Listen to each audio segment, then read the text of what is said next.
여러분 안녕하십니까? 하나님의 은총이 여러분 모두에게 함께 하시길 간절히 바랍니다. 오늘은 저희가 제2기 교과 대지행2 특별히 제4과를 공부해 보도록 하겠습니다. 제목은 진리를 위해 굳게 섬입니다.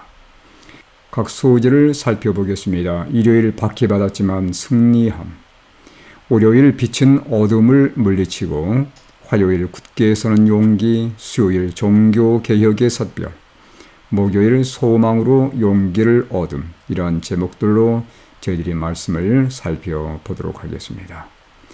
먼저 매일의 교과 요약을 드립니다.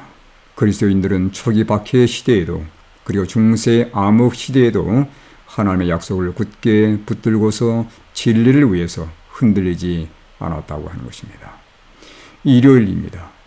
로마 교회는 다니엘 선지자 예언대로 538년부터서 1798년까지 1160년간 그리스도인들을 박해했습니다. 그때 성도들은 산소 깊은 곳에서 도피처를 찾았습니다. 월요일, 사탄은 박해가 통하지 않으면 타협으로 접근했습니다.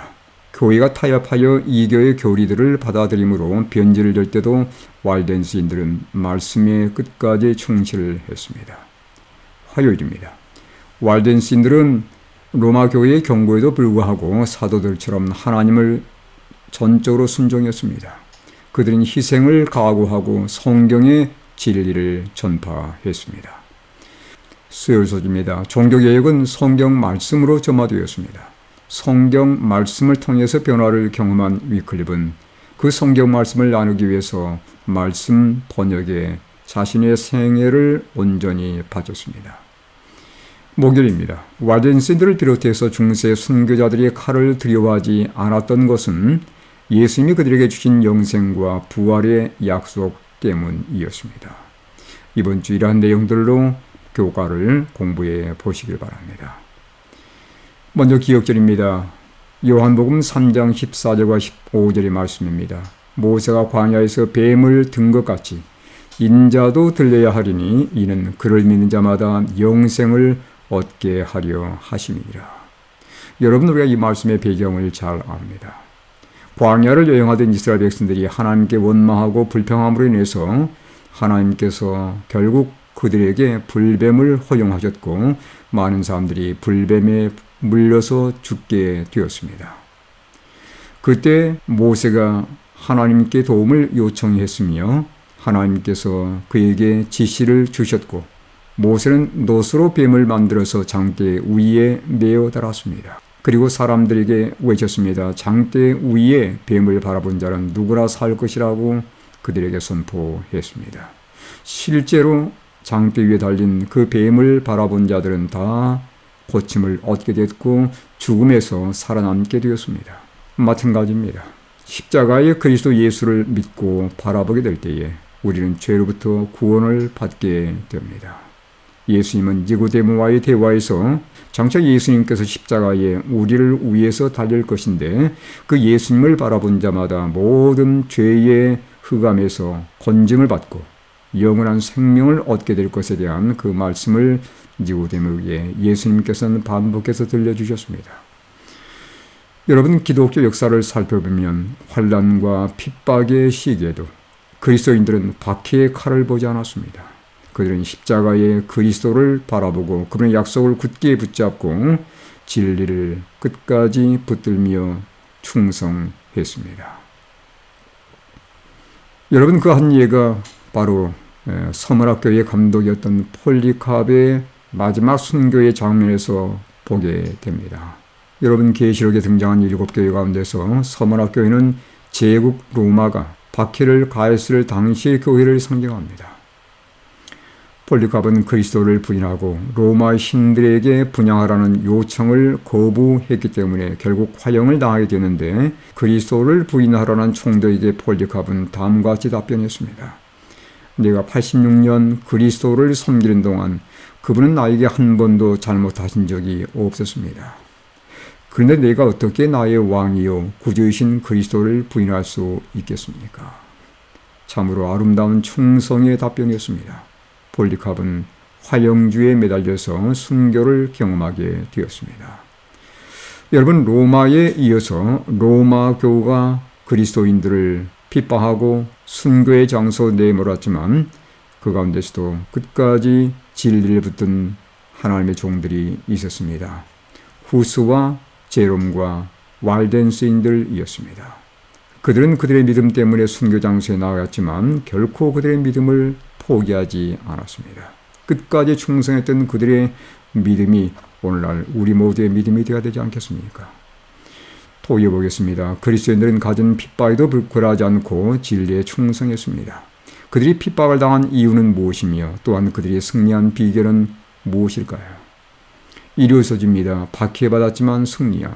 여러분, 성경에는 예언된 긴 박해의 기간이 소개되어 있습니다. 다니엘 7장 25절을 보면 가장차 지극히 높으신 이를 말로 대적하며 또 지극히 높으신 이의 성도를 괴롭게 할 것이며 그가 또 때와 법을 고치고자 할 것이며 성도들은 그의 손에 붙임받아 한 때와 두 때와 반 때를 지내리라. 여러분, 지극히 높으신 이의 성도를 괴롭게 한다는 것은 바로 하나님의 백성들을 핍박하는 것을 의미합니다.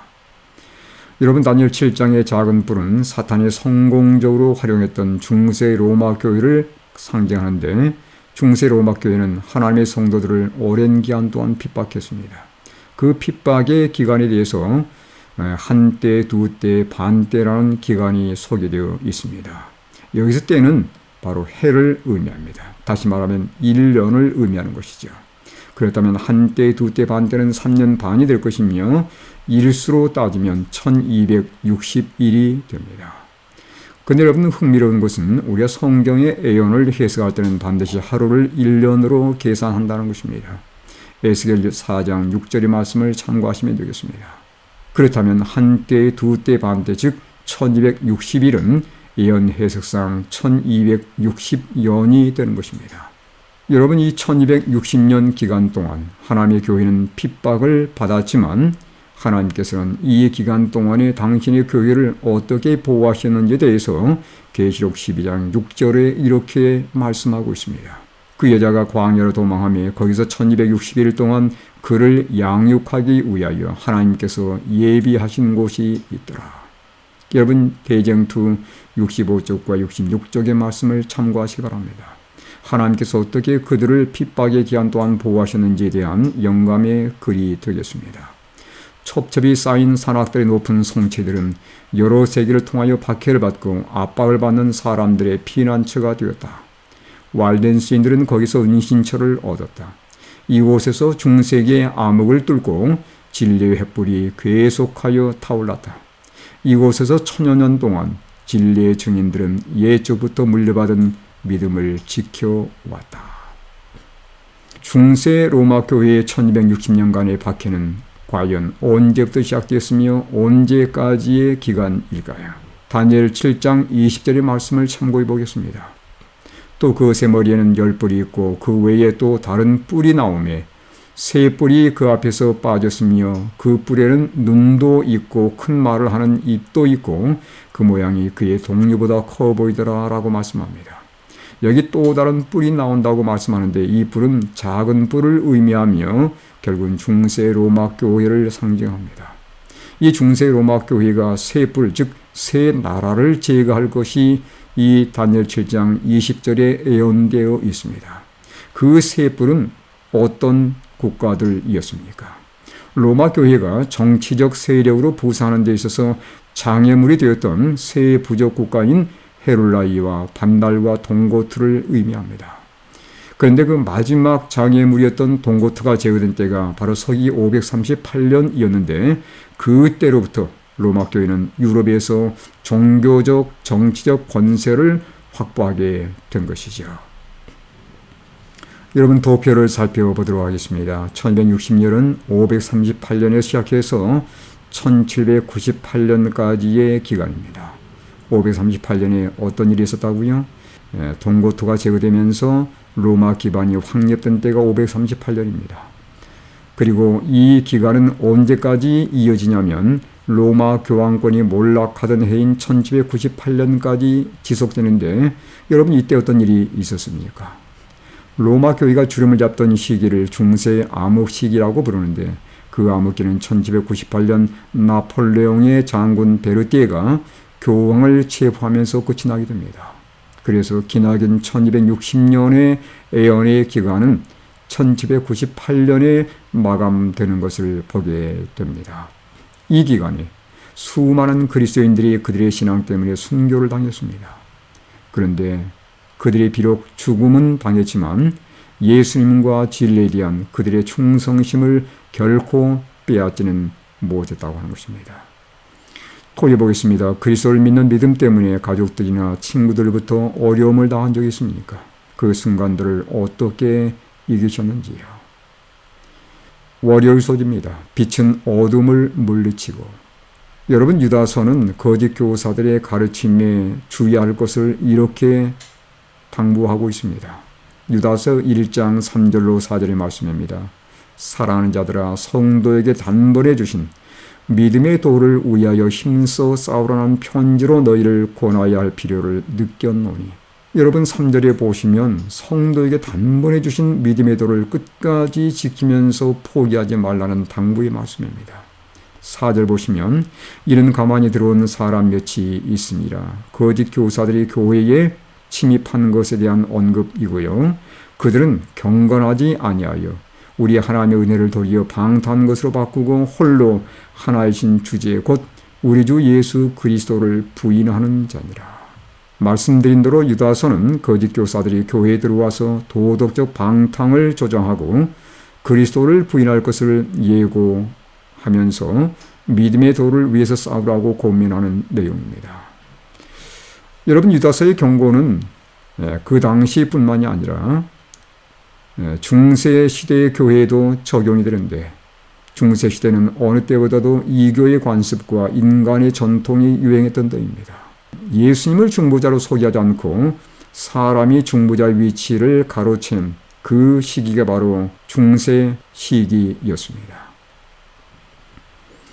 중세 로마 교회의 배도에도 불구하고 하나님 말씀에 끝까지 충실했던 백성들이 있었습니다. 그들은 바로 왈덴스인들이었습니다. 그들은 그리스도만이 유일한 중보자가 되신다는 것과 성경만이 유일한 신앙의 표준이라는 것을 그들은 굳게 믿었습니다. 여기 대경도 61쪽의 말씀도 참고하시기 바랍니다. 어느 시대든지 하나님의 증인들, 곧 그리스도께서 하나님과 사람 사이의 유일의 중보자이심을 확실히 믿고 성경을 인생의 유일한 지침으로 삼고 참 안식일을 거룩히 구별하여 지키는 증인들이 있었다. 그들이 바로 왈덴스인들이었습니다. 그들은 사람 중보자를 의지하지 않았습니다. 그들은 전적으로 예수님께 나아가서 그들의 죄를 용서받는 경험을 하게 되었고, 그들은 성경을 인생의 유일한 지침으로 삼으면서 하나님 말씀에 충실했던 그러한 하나님의 진리를 가진 백성들이었습니다. 여러분, 성경에는 환난과 핍박에도 불구하고 끝까지 말씀에 충성한 백성들에게 주어진 약속이 있습니다. 계시록 2장 10절의 말씀입니다. 너는 장차 받을 고난을 두려워하지 말라. 볼지어다 마귀가 장차 너희 가운데서 몇 사람을 옥에 던져 시험을 받게 하리니 너희가 10일 동안 환난을 받으리라. 네가 죽도록 충성하라. 그리하면 네가 생명의 관을 내게 주리라. 여러분, 여기 11일 동안의 환난이 묘사되어 있습니다. 이것은 박해 절정 기간을 의미하는데 303년부터서 313년까지의 환난 기간에 대한 예언의 말씀입니다. 303년은 디오클레아누스 황제가 그리스도인 관습을 금하는 칙령을 반포하면서 박해는 절정에 달하게 되었고, 313년 콘스탄티누스 황제가 밀라노 칙령을 통해서 종교의 자유를 허용할 때까지 이 핍박은 가장 심한 터널을 지나게 되었습니다. 그럼에도 불구하고 그리스도인들은 결코 그들의 믿음을 포기하지 않았습니다. 하나님의 말씀은 죽기까지 충성한 자들에게 생명의 멸관을 약속하고 있습니다. 마치 헬라의 경기에서 승리한 자들에게 화관이 씌워졌던 것처럼 하나님의 말씀 가운데 끝까지 충성한 백성들에게 하늘의 멸관이 주어질 것이 약속되어 있습니다. 생명의 관을 위해서 끝까지 충성한 우리 모든 성도들이 되시기를 간절히 바랍니다. 또 이어보겠습니다. 서문학교회는 박해 중에도 끝까지 믿음을 택했던 교회입니다. 그런데 박해보다 타협이 더 무서운 이유는 무엇입니까? 화요소지입니다. 굳게 서는 용기.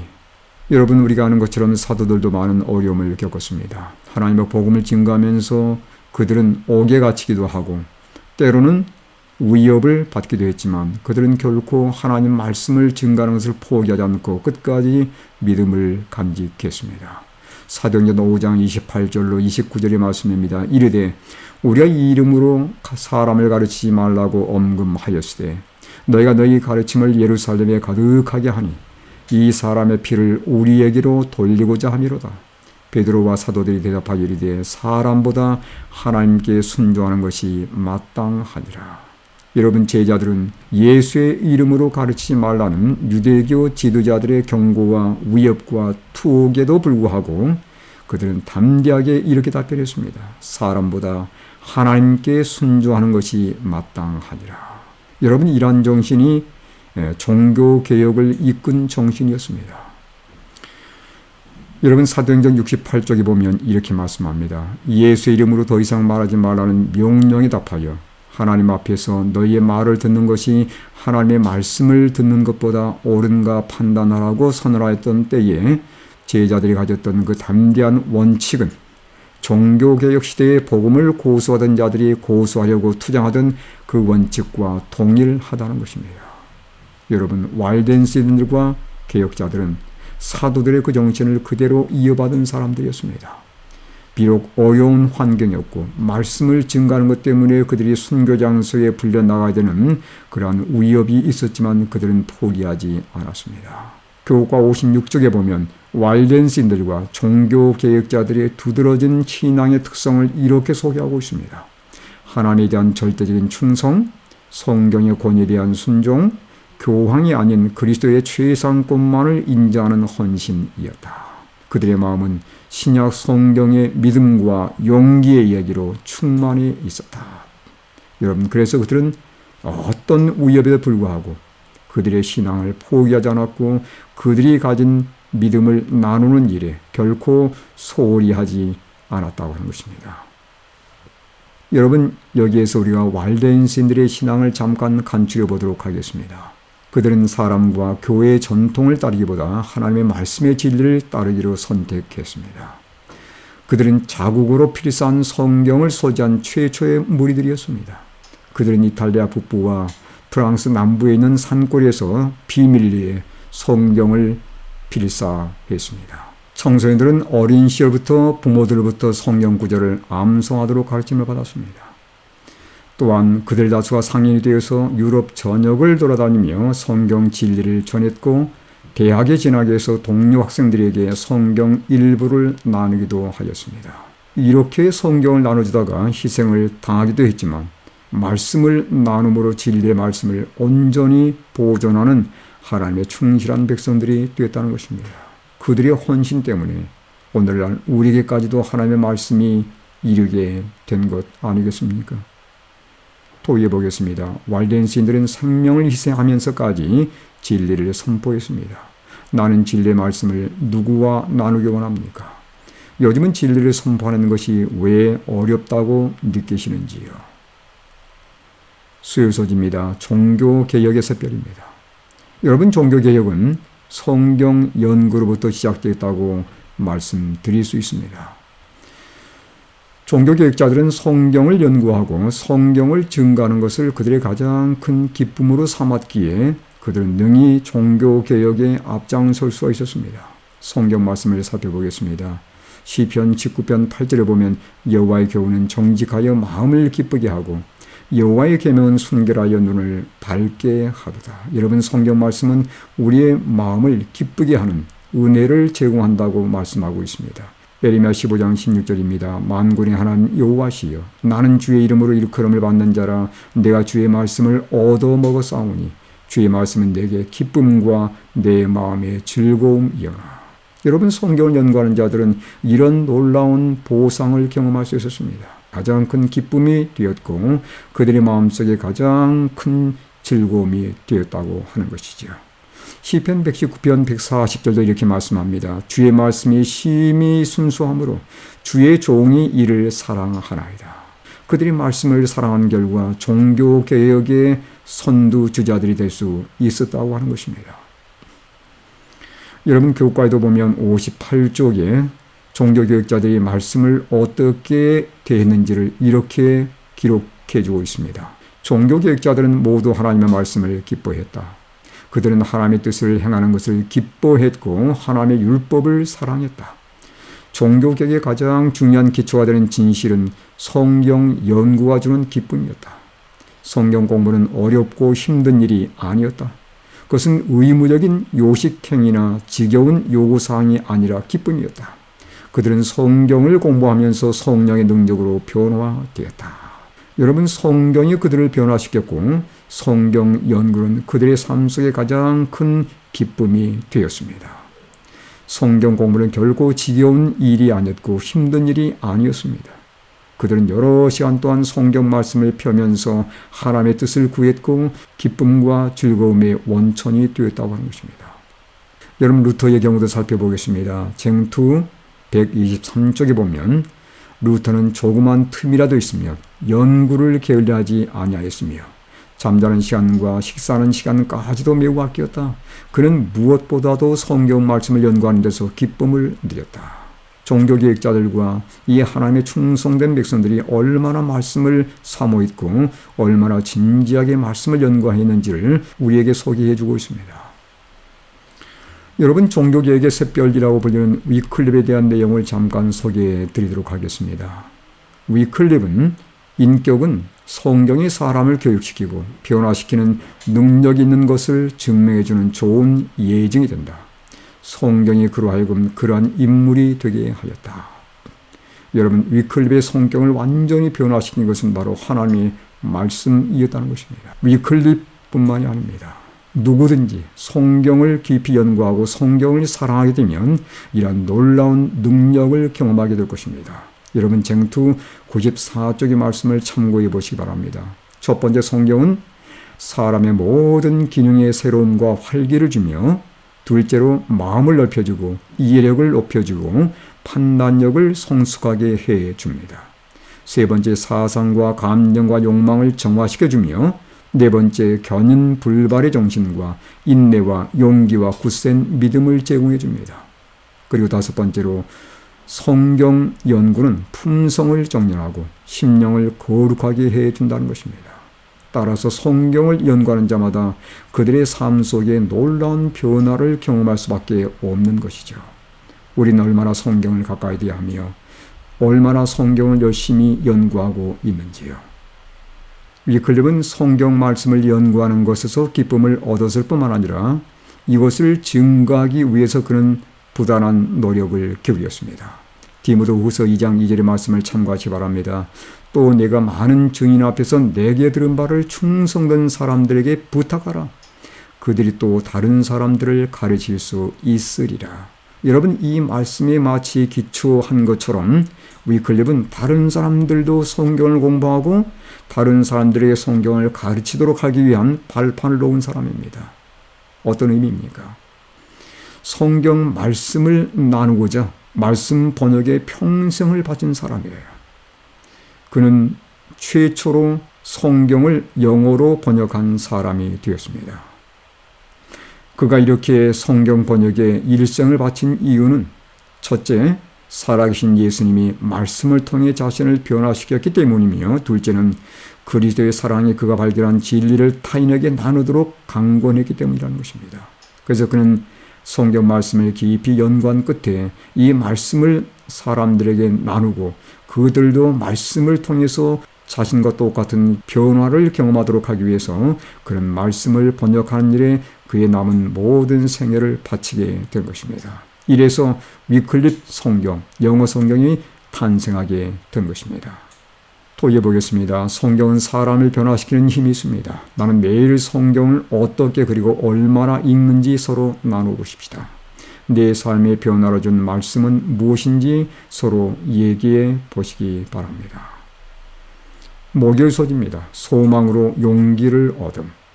여러분, 중세의 순교자들, 그들이 비록 화영주의에 달리고 갖은 고난을 겪으면서 고문을 당하고 죽게 되었지만 그들을 이기게 한 것은 무엇이었습니까? 여러분, 요한복음 11장 25절 26절의 약속이 그들에게는 큰 힘이 되었을 것이 분명합니다. 예수께서 이르시되 나는 부활이요 생명이니 나를 믿는 자는 죽어도 살겠고 무릇 살아서 나를 믿는 자는 영원히 죽지 아니하리니 이것을 네가 믿느냐. 여러분, 그렇습니다. 그들은 부활과 생명의 약속을 굳게 붙잡은 것입니다. 왈덴신들과 후스와 제롬, 틴들, 라티머 등 중세 순교자들이 화영주와 칼을 두려워하지 않고 오히려 그리스도의 고난에 참여한 것으로 기뻐할 수 있었던 것은 예수님이 주신 이 귀한 약속 때문이었습니다. 그들은 분명히 그들에게 영생의 선물이 주어졌음을 믿었고 그들이 죽을지라도 다시 부활할 것이라는 확고한 믿음이 있었기 때문에 그들은 담대하게 찬양을 부리면서 순교의 장소에 나아갈 수 있었던 것입니다. 얀 후스의 경우도 마찬가지였습니다. 그는 영생의 약속을 붙들었는데 요한복음 5장 24절의 말씀을 참고하시기 바랍니다. 내가 진실로 진실로 너희에게 이르노니 내 말을 듣고 또 나 보내신 이를 믿는 자는 영생을 얻었고 심판에 이르지 아니하나니 사망에서 생명으로 옮겼느니라. 여러분, 이 귀한 말씀들이 그들의 삶을 초계처럼 버릴 수 있는 큰 힘이 되었다고 하는 것입니다. 야누스는 교황권의 불의를 드러내므로 투옥을 당했지만 죽음 앞에서도 그의 신앙은 결코 흔들리지 않았습니다. 춥고 습한 감옥의 환경 때문에 앓기도 하고 생명이 위태로운 때도 있었지만 그럼에도 그는 하나님의 은혜와 크신 자비를 끝까지 붙들며 자랑했다고 하는 것입니다. 여러분, 히브리 10장 23절에 이런 귀한 말씀이 있습니다. 또 약속하신 이는 미쁘시니 우리가 믿는 도리의 소망을 움직이지 말며 굳게 잡고. 여러분, 야누스는 그런 사람 가운데 한 사람이었습니다. 따라서 그는 약속을 붙잡고 순교의 장소에 기쁨과 소망으로 나아갈 수 있었던 것입니다. 여러분, 지금도 마찬가지입니다. 우리도 이 세상의 어려움 가운데서도 약속을 굳게 붙들면 순교자들처럼 우리도 결코 흔들리지 않는다는 사실을 기억하시길 간절히 바랍니다. 도의해 보겠습니다. 성경에서 내게 가장 큰 힘과 위로를 주는 약속은 무엇인지요? 이번 주 교과에서 발견한 내용과 교훈을 서로 나누어 보십시다. 이번 주 교과의 결론입니다. 1260년간의 긴 박해도 불구하고 교회는 굴하지 않았고 오히려 부흥하고 성장했습니다. 사탄은 전략을 바꾸어서 타협안을 제시했습니다. 그 타협안과 더불어 교회 안에 이교의 관습과 전통이 자리 잡게 되었지만 거기에 굴하지 않은 사람들이 있었습니다. 왈덴신들이 바로 그런 사람들이었습니다. 그들은 성경을 필사하여 전함으로 진리를 보존했습니다. 위클리프 또한 성경을 영어로 번역하였고 성경 보급과 함께 종교개혁의 불길은 널리 번져 나가게 되었습니다.